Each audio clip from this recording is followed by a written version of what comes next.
বাতায়ন করছে Amaranthus academy. SIR নিয়ে তোলপাড় রাজ্য রাজনীতি, উদ্বেগ আর আতঙ্কের মধ্যে সাধারণ মানুষ। ফর্ম পূরণ থেকে গোটা প্রক্রিয়া নিয়ে সাধারণ মানুষের মনে জড়ো হচ্ছে হাজারো প্রশ্ন।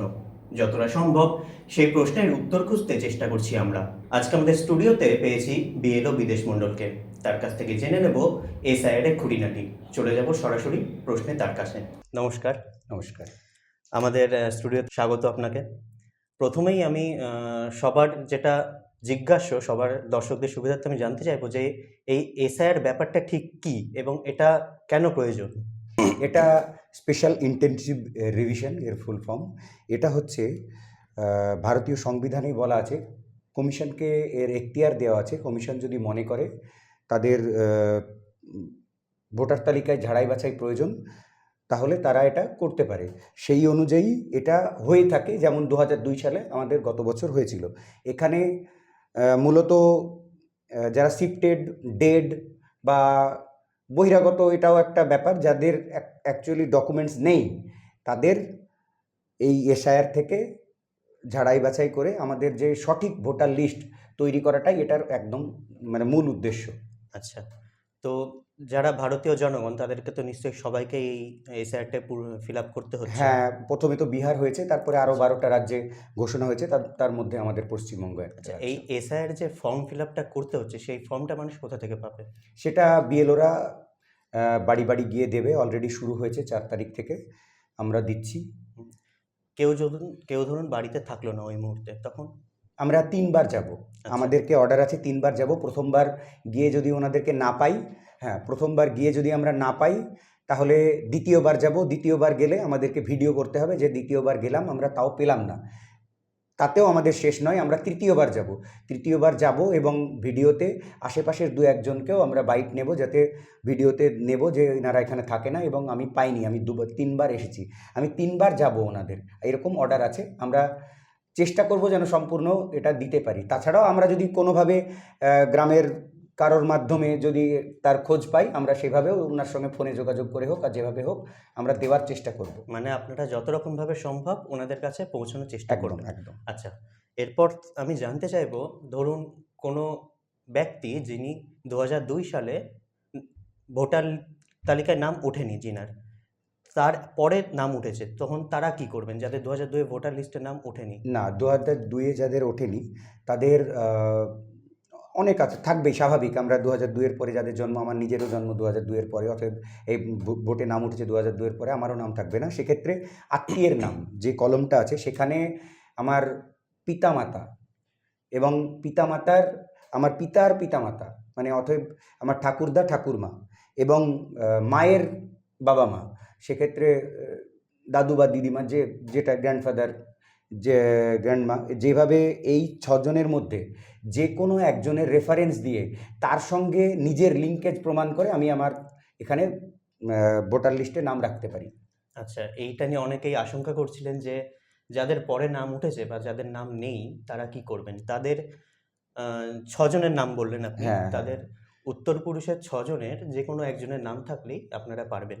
হ্যাঁ, তার সঙ্গে লিঙ্কেজ প্রমাণ করতে হবে। যদি আমার দাদুর নামে আমি তুলি, তাহলে আমাকে আমার সঙ্গে আমার বাবার এবং বাবার কোনো ডকুমেন্টস দিতে হবে, যেখানে বাবার পিতার নাম ওনার দাদুর নাম লেখা আছে। দুটো ডকুমেন্টস শো করলে আমরা ওখান থেকে তার নাম তুলতে পারবো। আচ্ছা, তো এবার ধরুন যারা 2002 যাদের নাম ছিল, যারা বৈধ ভোটার, কিন্তু বর্তমান পরিস্থিতিতে তারা কোনো কারণে বাইরে থাকছে, বা হয়তো যে আমরা যদি ডোমকলের কথা বলি, ডোমকলে তো পরিযায়ী শ্রমিকের সংখ্যা অনেকটাই বেশি। তো এই সময় তারা যদি বাড়িতে আসতে না পারে, তো তাদের জন্য কি করেন? অবশ্যই তার জন্য ব্যবস্থা রেখেছে, অনলাইনে ফর্ম ফিল আপ করতে পারে। অনলাইনে ফর্ম ফিল আপ করার জন্য আপনারা যে কোনো সহায়তা তথ্য মিত্র কেন্দ্র বা সহায়তা কেন্দ্র বা ক্যাফে, এই সবগুলোতে যেখানে ফর্ম ফিল আপ হচ্ছে আপনারা খোঁজ নিয়ে সেখান থেকে ফর্ম ফিল আপ করতে পারেন। আপনারা যেখানে আছেন, ভারতবর্ষের যে শহরে আছেন বা বিদেশের যে শহরে আছেন, সেখান থেকে আপনারা ফর্ম ফিল আপ করতে পারেন। আচ্ছা, তাহলে তো যে কোনো সাইবার ক্যাফেতে গিয়ে বললে ওনারা ফর্ম ফিল আপ করে দেবেন। যারা জানে তাদের কাছ থেকে অবশ্যই করা যাবে। আপনি নিশ্চয়ই ফর্ম এনেছেন আপনার সাথে করে। আমি আপনাকে অনুরোধ করবো দর্শকদের যদি একটু ফর্মটা বুঝে বলেন যে কোথায় কি ফিল আপ এই করলে যে সুবিধা। একটা ফর্ম, এখানে নাম, ডিটেলস, ছবি, এখানে কিউআর কোড, এইভাবে সমস্ত কিছু লেখা থাকবে আমাদেরকে ফর্ম ফিল আপ করার সময়। তবে অবশ্যই ইংরেজিতে নামটা লেখার চেষ্টা করবেন এবং ক্যাপিটালে লেখার চেষ্টা করবেন যেন ভুল না হয়। ঠিক আছে, এইভাবে নামগুলো থাকবে আমাদের পূর্বেই এইগুলো প্রিফিল্ড থাকবে। এখানে কিউআর কোড, এখানে ছবি, এখানে নাম টামগুলো সব থাকবে। আমরা রিসেন্ট তোলা ছবি, একটা রঙিন ছবি এখানে সাঁটাবো। আপনাদেরকে 2 কপি করে ফর্ম দেওয়া হবে, 2টো কপিতে 2টো ছবি লাগাতে হবে। 1 কপি আমরা রিসিভ করে আপনাদেরকে দেব, 1টা কপি আমরা নেব। আপনারা আমাদের সামনে সই করে ফর্ম জমা দেবেন। এবার এখানে যেভাবে লেখা আছে জন্ম তারিখ, আপনি বাংলায় লেখা থাকলেও ইংরাজিতেই লিখবেন, কারণ যখন ডাটা ফিল আপ হবে ইংরাজিতেই হবে। আর বাংলাতে ইচ্ছা করলে পাশে লিখতে পারেন, না লিখতেও পারেন। আধার নম্বর, আপনি আধার নম্বরটা দিলে দিতে পারেন, না দিলে না দিতে পারেন। আপনাদের ঐচ্ছিকভাবে লেখা আছে, এটা ইচ্ছাকৃত আপনি দিলেও দিতে পারেন, না দিলেও না দিতে পারেন। মোবাইল নম্বরটা মাস্ট দিতেই হবে। প্রত্যেকের মোবাইল নম্বর এখানে লেখাটা জরুরি। তবে মোবাইল নম্বর প্রত্যেকটা বাড়িতে যে একটা আলাদা আলাদা নম্বর হতে হবে প্রত্যেকটা সদস্যের, এরকম নয়। একটা নম্বর দিয়েও পুরো বাড়িটা আপনি কভার করতে পারেন, একটা নম্বর সমস্ত সদস্যের জন্য ব্যবহার করতে পারেন। তারপরে পিতা বা অভিভাবকের নাম এখানে লিখবেন। পিতার এপিক নম্বর যদি ইচ্ছে হয় আপনি দিতে পারেন, না দিলে কোনো ব্যাপার নেই, জোরের ব্যাপার নেই। মায়ের নাম অবশ্যই লিখতে হবে, কিন্তু এপিক নম্বরটা আপনি না দিতেই পারেন। তারপরে সেই ব্যক্তি বা মহিলা যদি বিবাহিত হন তাহলে তার স্বামী বা স্ত্রীর নাম এখানে লিখতে হবে। যদি তার এপিক নম্বর আপনি দিতে চান এখানে লিখতে পারেন। এইবার এই ব্যক্তির যদি 2002-এ নাম থেকে থাকে তাহলে আমরা এই জায়গাটা ফিল আপ করবো। নির্বাচকের নাম আপনারই আবার নাম হবে, কিন্তু এটা 2002 অনুযায়ী নাম হবে। আপনার 2002 অনুযায়ী যেভাবে নাম ছিল, যা নাম ছিল, যদি কোনো আপনি পরবর্তীতে কোনো কারেকশানও করে থাকেন আপনাকে তাও ওই আগের নামটাই আপনাকে লিখতে হবে 2002-এ যেভাবে আছে। তারপরে এপিক নম্বর যদি থেকে থাকে ওখানে 2002-এ এপিক নম্বর যদি আপনার থেকে থাকে সেটা এখানে লিখতে হবে। আত্মীয়ের নাম আপনি ওখানে আপনার বাবা বা মা বা ধরুন বিবাহ সূত্রে আপনি এখন অন্য জায়গায় এসছেন, কিন্তু আগে আপনার পিতার নামে নাম ছিল, মহিলাদের ক্ষেত্রে বলছি। বিবাহ সূত্রে যদি এখানে বাবার নামে আপনার নাম থাকে, পরবর্তীকালে আপনি এখানে স্বামীর নামে নাম তুলেছেন অভিভাবকের নামের ক্ষেত্রে, কিন্তু এখানে যেহেতু পিতার নামে আছে আপনার পিতার নামই লিখতে হবে। সম্পর্ক মানে ইনার সঙ্গে আপনার যে সম্পর্ক, তাহলে আপনি এখানে পিতা লিখবেন।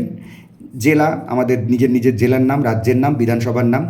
বিধানসভা ক্ষেত্রের নম্বর 2002 সালে যে বিধানসভার নাম ছিল বা যে নম্বরটা ছিল সেই নম্বরটাই লিখতে হবে। 2002-এর নম্বর, বর্তমান নম্বর নয়। 2002-এর অংশ নম্বর লিখতে হবে এখানে, এবং 2002-এরই ক্রমিক নম্বর লিখতে হবে এটা। আর এই অংশটা 2002-এর যাদের নিজস্ব নাম আছে তাদের এই অংশটা ফিল আপ করতে হবে না। এবার বলি যাদের 2002-এর নাম নেই, পিতা মাতা বা দাদু ঠাকমা বা দাদু দিদা যাদের নামে আপনি ফিল আপ করবেন তাদের ডিটেলসটা যদি এখানে আপনি ফিল আপ করতে চান, আপনার নাম নেই, আপনার পিতার নাম বলেই আমি বলছি। এবার যাদের 2002-এর নাম নেই তারা এই জায়গাটা কোনোভাবেই ফিল আপ করবেন না। আত্মীয়ের বিবরণ বলে লেখাই আছে, ঠিক আছে? এখান থেকে আত্মীয়ের বিবরণ আপনার যার নাম আপনি লিখবেন, যার নামে আপনি করবেন, ধরুন পিতার নাম, আপনার এখানে পিতার নাম লিখলেন, ইংরাজি বড় হাতের লিখবেন এবং এখানে ফাদার লিখে দেবেন যে আপনার ওটা বাবা। আপনি তার এপিক নম্বর যদি থাকে 2002 সালে তাহলে আপনি অবশ্যই লিখবেন। এখানে উনার সঙ্গে আপনার বাবার যার অনুযায়ী নাম ছিল, আপনার কথার কথা আপনার বাবার নামে নাম ছিল, তাহলে উনার পিতার নাম এখানে লিখতে হবে।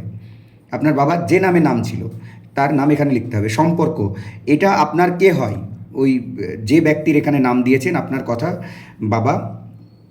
যদি রহিম শেখ হয় তাহলে পিতার নাম সামথিং কিছু হলো, তাহলে তার পিতার নাম এখানে দিতে হবে, এবং তার সঙ্গে যেহেতু সম্পর্ক তার পিতা এখানে তা লিখতে হবে। কিন্তু আপনার সঙ্গে সম্পর্ক নয়, যার ভোটার লিস্টে নাম আছে তার সম্পর্ক এখানে লেখার দরকার নেই, এটা পিতার নামই লিখতে হবে।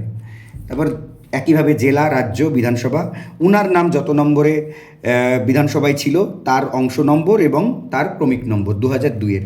এই গেল। এখানে আমাদের কিছু ডিক্লারেশন আছে, ডিক্লারেশনের পরে এখানে সই, এখানে আপনার সই করতে হবে এবং আমি এখানে সই করে আপনার কাছে জমা নেব, একটা কপি আপনাকে দেব। এই সইটা আমাদের সামনে করতে হবে। যদি আপনাদের মনে হয় যে এই সইটা বাড়ি থেকে 3 জন সদস্যের আপনি কেউ একজন নিয়ে আসছে, সেক্ষেত্রে এইখানে আমি কিন্তু প্রত্যেকের কাছে লিখে নেব যে এই সইটা আপনার পিতা, আমার সিরিয়াল নম্বর এত, আমি আমার পিতা রহিম শেখ আমার সামনে এই ফর্মে সই করেছে। যে জমা দিতে আসবে তার বর্তমান সিরিয়াল নম্বর দিয়ে, পার্ট নম্বর দিয়ে আমি এখানে তার পিতার নাম লিখে এখানে সই করে বলবে যে হ্যাঁ আমার সামনেই আমার পিতা সই করেছে, দিয়ে সে সই করবে, মানে এই সইটার দায়িত্ব আপনার থাকবে। এইভাবে আমি ফর্মগুলো জমা নেব। ফর্মটা আপনারা খুব ভালোভাবে হয়তো বুঝলেন, ফর্মটা খুব ভালোভাবে বুঝিয়েছেন, তো আপনারা একটু দেখে শুনে ফিল আপ করবেন। আর আমি পরবর্তী প্রশ্ন জানতে চাইবো যে এই ফর্মটা আমরা ফিল আপ করার পর আমাদেরকে কি কোথাও জমা দিতে যেতে হবে, না আপনারাই আসবেন জমা নেওয়ার জন্য? আমি নিজের ক্ষেত্রে বলছি, আমার যেটা মনে হয়, আমি প্রথমত আমি যেটা নিজে ভেবেছি, আগে ফর্মগুলো সম্পূর্ণ বিলি করব। তারপরে আমার যে বুথ যেখানে ভোট হবে সেইখানে আমি মোটামুটি 7 দিন 10 দিন বসবো। যারা স্বেচ্ছায় এখানে জমা দিতে আসবে বা আমার কাছে ফর্মটা ফিল আপ করতে নিয়ে আসবে, আমি তাদেরকে ফিল আপ করে আমার কাছে জমা নিয়ে নেব। আর যদি একান্তই কেউ ভাবে যে না আমার বাড়ি থেকেই বিএলও নেবে, আমি শেষের দিকে গিয়ে তাদের বাড়িতে গিয়েই কালেক্ট করে আনবো। এটা আমাদের রুলসে বলছে বাড়ি থেকে কালেক্ট করা, কিন্তু অনেক সময় বাড়িতে গেলাম, তিনি বাড়িতে নেই, ছবি তোলা হয়নি, এইরকমভাবে একটা সমস্যায় পড়তে হবে। সেই সমস্যাটা যাতে না হয় তার জন্য আমি ওই ক্যাম্পে বসবো, এবং সেখানে যেন আমার যে বুথের আমি বসবো, সেই বুথে যেন তারা আসে এবং এসে যদি তারা আমার সহায়তায় যদি ফিল আপ করে আমাকে জমা দিতে চাই, আমি নেব ওখানে। যদি না হয় আমি লাস্টের 7 দিন বা 10 দিনের মধ্যে বাদবাকি যারা দেবে না তাদের কাছ থেকে আমি বাড়িতে গিয়ে কালেক্ট করে নেব। এমন অনেক মানুষ আছেন যারা এই এসআইআর নিয়ে অনেক আতঙ্কে ভুগছেন বা ভয় পাচ্ছেন। তারা ভাবছেন যে যদি আমাদের নাম না থাকে বা যদি আমাদের লিস্ট থেকে বাদ হয়ে যায়, তাহলে কি আমরা কোনো সুযোগ সুবিধা পাবো না, বা ভারতীয় নাগরিকত্ব থেকে কি আমরা বাদ? এই ভয় বা ভীতির কি কোনো প্রয়োজন রয়েছে? না, একদমই নেই। আমাদেরকে বলা আছে যদি কারো লিঙ্কেজ প্রুফ না হয়, আমরা জাস্ট লিখতে পারি link established or link not established. যাদের লিঙ্ক হবে না তাদেরকে বিডিও অফিস বা এসডিও অফিস থেকে তাদেরকে হেয়ারিংয়ের জন্য ডাকা হবে, এবং হেয়ারিংয়ের জায়গায় যে 12টা ডকুমেন্টসের নাম আপনারা জানেন, তার মধ্যে যে কোনো 1টি বা 2টি ডকুমেন্টস দিয়ে আপনারা সেখানে নামটা তুলতে পারেন। সেখানেও যদি না হয়, ভারতীয় সংবিধান আছে, আইন আছে, আপনারা আইনের মাধ্যমেও এই নাম বাদ যাওয়া থেকে বিরত থাকতে পারেন। এতে আতঙ্কের কোনো কারণ নেই। যদিও কারোর নাম কোনোভাবে বাদ যায়, জাস্ট আপনার এইটুকু অধিকার থাকবে না, আপনার ভোটাধিকার বঞ্চিত হবে। এখানে কোনো রকম কোনো নাগরিকত্বের কোনো ব্যাপার নেই, সুযোগ সুবিধা হারানোর কোনো ব্যাপার নেই, অন্য দেশে পাঠানোর তো কোনো ব্যাপারই নেই। এগুলো একটা গিমিক চলছে, কোনোভাবেই এগুলোতে কান দিয়ে লাভ নেই। একদম সঠিকভাবে আইনি পদ্ধতিতে হবে। আপনাদেরকে ভালো রাখার জন্য এই এসআইআর, খারাপ রাখার জন্য নয়, এইটুকু মাথায় রাখতে হবে। সরকার কখনোই আমাদের অফিস, সরকার বলাটা ভুল, সরকার কী বৃত্তান্ত সব বলা যাবে না, তাই না? হ্যাঁ, আমাদের অফিস কোনো সময়ই চাই না কারোর নাম বাদ যাক। অতএব আপনারা চিন্তিত হবেন না, সমস্ত রকমভাবে বিএলওরা আপনাদের পাশে থাকবে, আপনারাও বিএলওর পাশে থাকুন, দেখবেন এটা সুষ্ঠুভাবে সুসম্পন্ন হবে। একদমই তাই, আতঙ্কের সত্যিই কোনো ব্যাপার নেই। এটি শুধু ভারত সরকারের দ্বারা একটি কর্মসূচি, যেটার মাধ্যমে সুষ্ঠু ভোটদান সম্ভব করা যেতে পারে। এটুকুই আপনার কাছ থেকে শুনে অনেক ধন্যবাদ। আমাদের দর্শকরা হয়তো অনেক উপকৃত হয়েছেন আজকের ওনার কথা শুনে। আপনাদেরকে শেষে এইটুকুই বলবো যে আপনারা ভয় পাবেন না, আপনারা বিএলওদের সাহায্য করুন, তাদের কথা শুনুন, ভালোভাবে ফর্ম ফিল আপ করুন, তাহলেই এই কর্মসূচিটা সুষ্ঠুভাবে সম্পন্ন হবে। আজকে এই অনুষ্ঠানটি দেখার জন্য অনেক অনেক ধন্যবাদ। বিএনএন টিভির পক্ষ থেকে সবাইকে ধন্যবাদ।